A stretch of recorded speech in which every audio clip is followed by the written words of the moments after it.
Minister or Home Minister is involved into this company. Malaysia নতুন করে বাংলাদেশি কর্মী নেওয়ার ঘোষণা দিলে গত জুলাই এমন অভিযোগ তুলেছিলেন দেশটির অভিবাসন বিশেষজ্ঞরা। They are trying to go this process monopoly and trying to do the business. এরপর দুই দেশের সরকারি তরফ থেকে এ নিয়ে চলছে নানা সতর্কতা। এর মধ্যেও foreign worker centralise management system FWCMS নামের একটি কোম্পানির মাধ্যমে এই সিন্ডিকেট গড়ার চেষ্টা চলছে বলে অভিযোগ বাংলাদেশি জনশক্তি ব্যবসায়ীদের।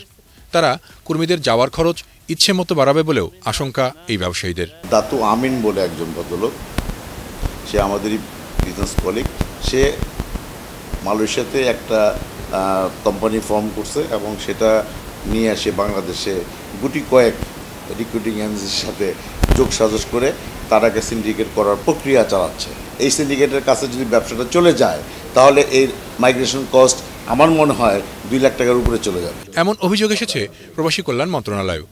ওই প্রভাবশালীরা বাংলাদেশের চেয়ে মালয়েশিয়ায় বেশি ক্ষমতাধর বলেও জানান প্রবাসী কল্যাণ মন্ত্রী নুরুল ইসলাম বিসি।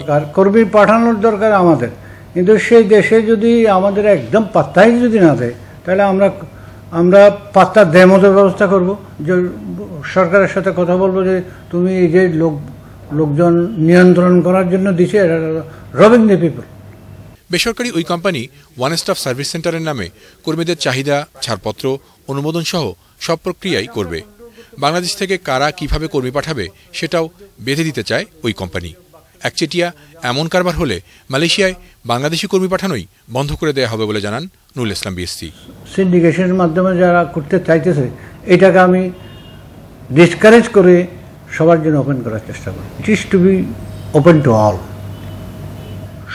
সবাই ব্যবসাটা করুক, বেশি তো নাই, 300-400 অ্যাক্টিভ এজেন্ট আছে। এ বিষয়ে মন্ত্রণালয় এখন প্রধানমন্ত্রীর নির্দেশনার অপেক্ষায় আছে বলেও জানান তিনি। তাই সিদ্ধান্ত চূড়ান্ত হবে প্রধানমন্ত্রী জাতিসংঘ অধিবেশন থেকে দেশে ফেরার পর। কোন দেশে কত টাকা নেওয়া যাবে। কেরামতুল্লাহ বিপ্লব, ATN বাংলা, ঢাকা। দালালিটাও কত।